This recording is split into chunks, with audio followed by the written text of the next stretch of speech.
ஈரானில் மாபெரும் பேரழிவு, தரைமட்டமான போர்க்கப்பல்கள், இஸ்ரேல் அமெரிக்க அதிரடி. ஈரானில் அமெரிக்கா மற்றும் இஸ்ரேல் இணைந்து நடத்திய தாக்குதலால் 50க்கும் மேற்பட்ட ஈரானிய கப்பல்கள் அழிக்கப்பட்டுள்ளன. ஐரிஸ், ஷஹீத் உள்ளிட்ட முக்கியமான கப்பல்கள் மூழ்கடிக்கப்பட்டுள்ளன. இதனால் ஈரானில் பெரும் பாதிப்பு ஏற்பட்டுள்ளது. ஈரான் மற்றும் அமெரிக்க இடையே கடந்த ஒரு மாதமாக போர் பதற்றம் நிலவிய நிலையில், யாரும் எதிர்பார்க்காத வகையில் ஒரு வாரத்துக்கு முன்னர் இஸ்ரேல் அமெரிக்க ஆதரவுடன் ஈரான் மீது தாக்குதல் நடத்தியது.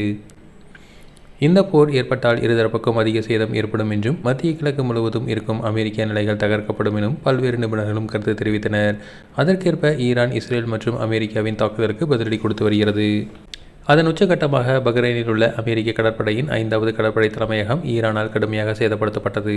மேலும் இஸ்ரேலின் பல்வேறு பகுதிகளும் ஈரானால் ஏவுகணைகளால் தாக்கப்பட்டுள்ளது. எனினும் அமெரிக்கா மற்றும் இஸ்ரேலின் தாக்குதலால் ஈரானின் பல்வேறு பாதிப்புகள் ஏற்பட்டுள்ளன. இந்த நிலையில் அமெரிக்காவின் மத்திய கட்டளை அலுவலகம் வெளியிட்டுள்ள தகவலின்படி, போர் தொடங்கிய கடந்த 11 நாட்களில் 50க்கும் மேற்பட்ட ஈரானிய கப்பல்கள் அழிக்கப்பட்டுள்ளன அல்லது சேதப்படுத்தப்பட்டுள்ளன என கூறப்பட்டுள்ளது.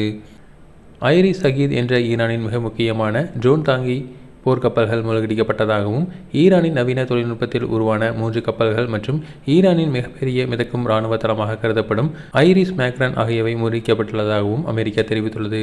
அதோடு அழிக்கப்பட்ட மற்ற ஈரானிய இராணுவ கப்பல்களின் பெயர்களையும் அமெரிக்கா வெளியிட்டுள்ளது. இதனைத் தவிர ஈரானில் உள்ள 5000 இடங்களை இஸ்ரேல், அமெரிக்க படைகள் தாக்குதல் நடத்தியுள்ளதாகவும் அமெரிக்க இராணுவம் அறிவித்துள்ளது. இதன் காரணமாக ஈரானில் பெரிய அளவில் பாதிப்பு ஏற்பட்டுள்ளது உறுதி செய்யப்பட்டுள்ளது.